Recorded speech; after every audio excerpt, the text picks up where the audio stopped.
Yo la famille, c'est BR10, on se retrouve aujourd'hui pour parler de l'Europa League, Nantes-Juventus, Monaco-Leverkusen et Rennes-Shakhtar. Je vais vous donner mon pronostic pour ces 3 matchs. Avant de commencer la famille, je veux juste vous demander de lâcher votre meilleur pouce bleu. Merci à tous ceux qui lâchent leur meilleur like, leurs commentaires, leur abonnement, ça fait extrêmement plaisir. Il y en a beaucoup trop qui le font pas, les gars, vous êtes des gros rats. On commence par Nantes-Juventus, je sais que j'ai beaucoup d'abonnés qui sont nantais. Sur les 2000 abonnés, il y en a au moins, je pense, 500 qui sont nantais. Donc on va commencer par ça, comme ça après, si le reste vous intéresse pas, vous pouvez aller sortir, jouer au ballon, vous pouvez faire ce que vous voulez. Donc le FC Nantes actuellement 16e de Ligue 1 va affronter le 5e de Serie A, la Juventus Turin. Tirage très défavorable pour les Nantais. La Juventus de Turin, on le sait, c'est une équipe vraiment légendaire de Serie A, du football européen. Leur objectif sur les dernières années, c'était d'aller chercher leur Ligue des Champions avec Cristiano Ronaldo. Et depuis, ça s'est un petit peu cassé la figure, malheureusement. Ils commencent à jouer les seconds rôles en Serie A, ça rappelle un petit peu le Milan AC début d'année 2010. Et le FC Nantes a une première partie de saison vraiment compliquée en Ligue 1, avec beaucoup de matchs perdus, beaucoup de matchs nuls, très peu de victoires, 16e de Ligue 1. Je vous rappelle que les 4 derniers de Ligue 1 descendent cette année, donc à partir du 17e, ils sont donc à la limite de la descente. Donc c'est vraiment une période en Ligue 1 très compliquée pour le FC Nantes, mais ils ont eu un calendrier très défavorable, il faut le prendre en compte. Il y a des matchs plus simples qui arrivent début janvier après la Coupe du Monde. Ils vont devoir prendre des points et se donner un petit peu d'air pour arriver vers les 10-12e places. Par contre en Europa League, le FC Nantes m'a énormément surpris, très beau parcours. Ils ont réussi à se qualifier dans un groupe qui n'était pas vraiment simple. Ils sont allés chercher la qualification à l'Olympiakos en Grèce par une victoire 2-0 à l'extérieur. Très beau match, félicitations à eux. Et ils se retrouvent donc en 16e de finale de l'Europa League face à la Juventus de Turin. Et très en forme en ce moment au championnat qui reste sur 4 victoires d'affilée. Sinon, ils ont perdu face au Paris Saint-Germain en Ligue des Champions 2-1, mais vraiment un match où ils ont dominé le Paris Saint-Germain. Vous me connaissez, supporter du PSG. Je peux vous dire que la Juventus méritait mieux qu'une défaite. Donc forcément la Juventus est archi favori face au FC Nantes. Mais je pense que le FC Nantes avec leur style ultra défensif peuvent aller chercher quelque chose. Un but sur corner, un penalty, un coup de pied arrêté, vraiment quelque chose qui peut se passer. Un Ludovic Blas qui dribble quelques joueurs, qui provoque une faute, vraiment qui va changer le match. Moi j'y crois en tout cas, je crois en la qualif du FC Nantes. Même si la Juventus va revenir encore plus en forme avec le retour de Federico Chiesa, qui vient de revenir de blessure et qui est vraiment un joueur extraordinaire. Chiesa, c'est vraiment... S'il se blessait pas, il pourrait presque aller chercher les meilleurs joueurs du monde.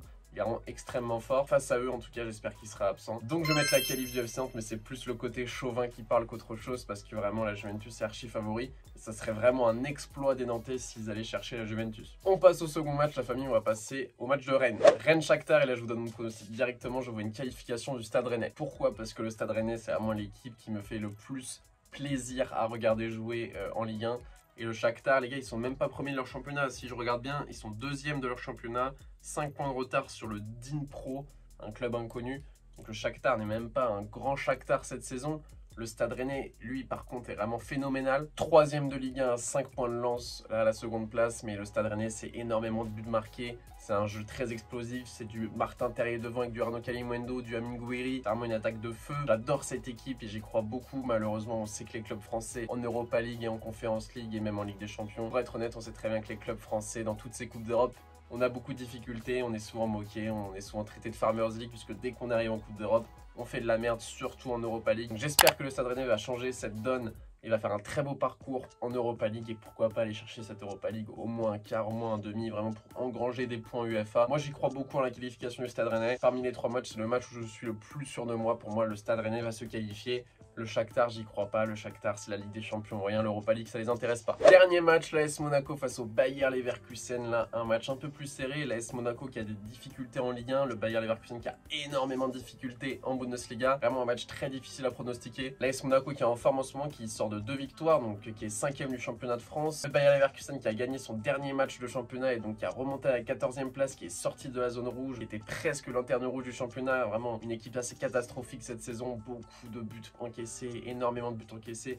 Tapsoba, le défenseur central qui était si bon l'année dernière, cette année qui est si mauvais. Moussa Diaby devant qui a beaucoup de mal. On a beaucoup de joueurs en sous-performance, beaucoup de joueurs blessés. Vraiment une équipe dépitée cette saison. Monaco, ça va de mieux en mieux. Il faut savoir que Monaco est en Europa League parce qu'ils n'ont pas réussi à passer les barrages de Ligue des Champions face au PSV. Monaco, il y a eu énormément de recrues l'été dernier, du Mbolo, du Minamino devant. Ils ont pris du temps à vraiment s'intégrer dans l'effectif, mais Mbolo commence vraiment à être bon. Minamino, j'y crois un petit peu moins. Mais en tout cas, moi, je vois quand même l'équipe de l'AS Monaco se qualifier. Voilà, le petit côté chauvin. Mais il faut faire attention parce que si le Bayer Leverkusen au mois de février revient en forme après la Coupe du Monde, Monaco a la forme du moment, Leverkusen a le meilleur effectif. Je pense qu'en février, je pourrais changer mon prono et voir le Leverkusen se qualifier. Actuellement, je pense que Monaco est supérieur. Leverkusen, actuellement, ça n'a que 12 points en championnat en 13 journées. Vraiment, c'est une dinguerie. On dirait le FC Nantes en Ligue 1, mais non, c'est le Bayer Leverkusen, une équipe vraiment qui joue l'Europe chaque année. Donc voilà, pour conclure, je voulais 3 équipes françaises se qualifier. On espère avoir raison. Automatiquement, dès que vous regardez une vidéo de BR10, lâchez votre meilleur pouce bleu, s'il vous plaît, la famille. C'est vraiment ça qui booste la chaîne et qui booste le référencement des vidéos. Merci la famille. Dites-moi en commentaire vos pronostics. On se retrouve très bientôt pour une nouvelle vidéo. Bonne matinée, bonne journée, bonne soirée, bonne nuit. Peace!